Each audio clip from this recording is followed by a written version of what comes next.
Festival Ramesh YouTube சேனலிலிருந்து கவிஞர் ரமேஷ் ராஜாகி நான் இந்திய நேர்காணல் பேட்டிக்கு எடக்காடு சூண்டட்டி ஊரை சேர்ந்த பி கணபதி ஐயா ஓய்வு பெற்ற பட்டதாரி ஆசிரியர் மற்றும் சமூக ஆர்வலர் மற்றும் சிறந்த தேயிலை விவசாயி அவர்களிடம் பேட்டிக்கட வந்திருக்கின்றேன். ஐயா வணக்கங்க. ஐயா வணக்கம். ஐயா எப்படி இருக்கீங்க? நல்லா இருக்கிறேங்க. மகிழ்ச்சி. இன்றைக்கு என்ன உங்களுக்கு ஓய்வுங்களா? இன்னைக்கு ஞாயிற்றுக்கிழமை, அதனால ஓய்வு அப்படியே வீட்டில் தான் இருக்கேன். வீட்டில் இருக்கீங்க, சரிங்க. நீங்கள் கடைசியாக ஓய்வு பெற்று எத்தனை வருடங்கள் ஆகின்றன? 2013 மே மாதத்தில் ஓய்வு பெற்றேன். சரி. இப்போ ஏறக்குரிய 13 ஆண்டுகள் முடிந்து விட்டது. சொல்லுங்க. 13 ஆண்டுகள் முடிந்து விட்டது. சரி. அதிகபட்சமாக எந்த ஊரில் எந்த ஸ்கூலில் பணியாற்றினீர்கள்? நான் ஆரம்பத்தில் சாம்ராஜ் ஹையர் செகண்டரி ஸ்கூலில் ஏறக்குறைய 7-8 ஆண்டுகள் பணிபுரிந்தேன். சரி.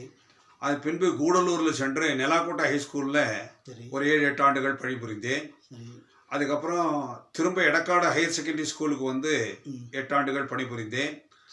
திரும்ப கூடலூருக்கு போய் அதிலிருந்து மறுபடியும் டிரான்ஸ்ஃபர் ஆகி எமரால்டு ஹைஸ்கூலுக்கு வந்து 7 ஆண்டுகள் பணிபுரிந்தேன். சரி.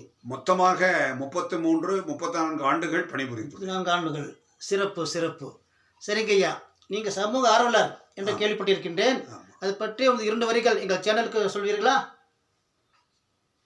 நானாக சமூக ஆர்வலர் என்று சரி அதை பிரபலப்படுத்துவதை விட நான் செய்யும் செயல்கள் அனைத்துமே எங்கள் ஊர் பொதுமக்களால் ஏற்றுக்கொள்ளப்பட்ட ஒன்று.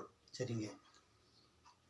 இன்கோ தொழிற்சாலை ஆனாலும் சரி, பிக்கட்டி பேரூராட்சி மன்றம் ஆனாலும் சரி, அல்லது பொதுமக்களுக்கு தேவையான எந்த ஒரு பிரச்சனை ஆனாலும் சரி, நான் முன்னின்று அந்த பிரச்சனைகளை எப்படி அமைதியாக எந்தவித சட்ட ஒழுங்கு பிரச்சனை ஏற்படாமல் அதை சம்பந்தப்பட்ட அதிகாரிகளுக்கு எடுத்து சென்று அவர்களுடைய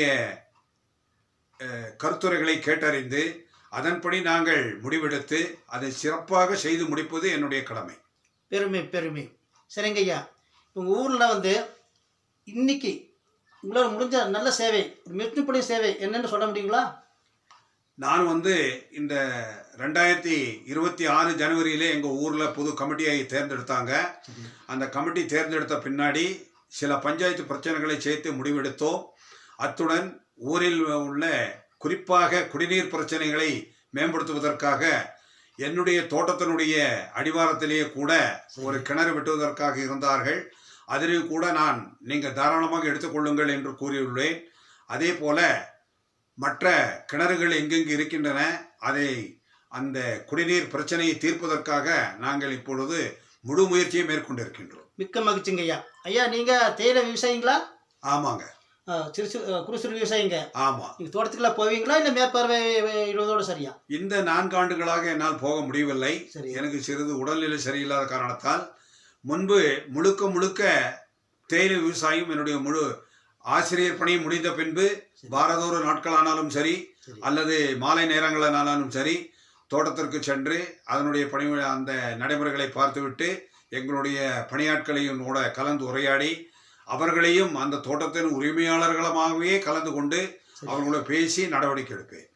சரிங்கய்யா, உங்களோட இது வந்து 200வது பேட்டி, 200 டபுள் செஞ்சுரி. ரொம்ப நன்றி. நீங்கள் தான் எங்கள் சேனலுக்கு 200வது பேட்டி தருகிறீர்கள், அதிலும் மிக்க மகிழ்ச்சி. எங்கள் சேனலை பற்றி நீங்கள் என்ன நினைக்கிறீங்க? யூடியூப் வந்து பெரும்பாலும் எல்லாருக்கும் ஒரு விழிப்புணர்வு ஏற்படுத்தி கொண்டு இருக்கிறது.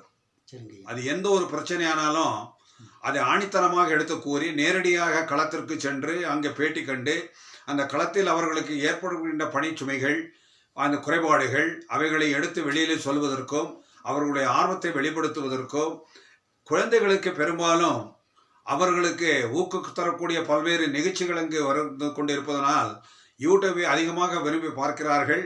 இன்றும் கூட என்னுடைய தொலைக்காட்சி பெட்டியிலும் கூட யூடியூபை வந்து மாணவர்களும் எங்கள் குடும்பத்தாரும் பார்த்து கொண்டிருக்கிறார்கள். ரொம்ப மகிழ்ச்சிங்க ஐயா. ஐயா, உங்கள் ஊர் எடக்காடு சூண்டட்டி இல்லையா? ஆமாம். அந்த ஊர் அட்டி பற்றி ஒரு சிறப்பு, உங்கள் ஊர் சிறப்பு என்ன? எங்கள் ஊரில் வந்து இப்பொழுது பெரும்பாலும் 80-85 வயதுக்கு மேல் இருப்பவர்கள் சற்று குறைவாக இருக்கிறார்கள். சரி.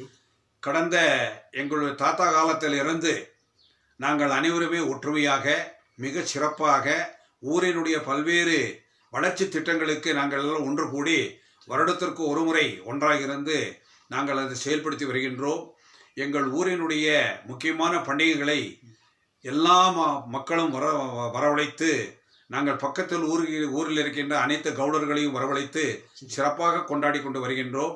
எங்கள் ஊர் எந்த விதமான சட்ட ஒழுங்கு பிரச்சனைக்கு இடமின்றி அமைதியான முறையில் சிறப்பான முறையில் எங்கள் ஊர் கவுடர் திரு ஜெயக்குமார் அவர்களையும் முன்வைத்து நாங்கள் அதை தீர்த்து மிக சிறப்பாக நடத்தி கொண்டு வருகின்றோம். மகிழ்ச்சி. சரிங்க ஐயா, எனக்கு இது வரைக்கும் உங்களை யாரும் எனக்கு தெரியவே இல்லை. சரி, நான் 3 நாளுக்கு முன்பு உங்கள் ஊருக்கு சென்று சரிங்க இந்த ஊர் பொறுத்து மட்டும் சிறப்பாக இயங்கக்கூடிய ஒரு சமூக ஆர்வலர் சரி அப்படி விசாரித்ததுக்கு பல பேர் உங்கள் பேரை சொல்லியிருக்காங்க. சரிங்க. உங்கள் ஊரில் இருந்தே உங்கள் தொலைபேசி நம்பரை வாங்கி உங்களிடம் ஃபோனை தொடர்பு கொண்டு இன்று பேட்டி எடுத்திருக்கின்றேன்.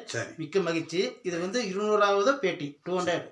சரி, அது எனக்கு மிக்க மகிழ்ச்சி இருக்குது. சரி, எனக்காக ரமேஷ் யூடியூப் சேனலுக்காக இது வரைக்கும் நேரம் ஒதுக்கி நீங்கள் சாப்பிட்டீங்களோ இல்லையா கூட எனக்கு தெரியல, நானும் நீங்கள் நேரத்தில் வந்துட்டேன். எனக்கு சேனலுக்கு பேட்டி கொடுத்த மிக்க மிக்க நன்றிங்க ஐயா. ரொம்ப நன்றிங்க. உங்கள் யூடியூப் சேனல் அனைவருக்கும் வந்த நேயர்கள் அனைவருக்கும் என்னுடைய நன்றியை தெரிவித்துக் கொள்கின்றேன். யூடியூப் இன்னும் நன்றாக வளர்ச்சி வர வேண்டும். குறிப்பாக குழந்தைகளுக்கு அது மிகவும் உன்னதமான ஒரு டியூபாக இருக்கின்றது. ஏனெனில் அவர்கள் அதிகமாக விரும்பி பார்க்கின்றார்கள். அதை நீங்கள் தயவு செய்து நல்ல இன்னும் கூடுதலாக அவர்கள் அறிவு விரிவுறுத்தி ஆகக்கூடிய அளவிற்கும் அதே நேரத்தில் விளையாட்டை மேம்படுத்துவதற்காக அதன் வழியிலே செயல்படுத்தினால் இன்னும் நன்றாக இருக்கும் என்று கூறிக்கொள்கிறேன். மிக்க நன்றிங்க ஐயா. ரைட்.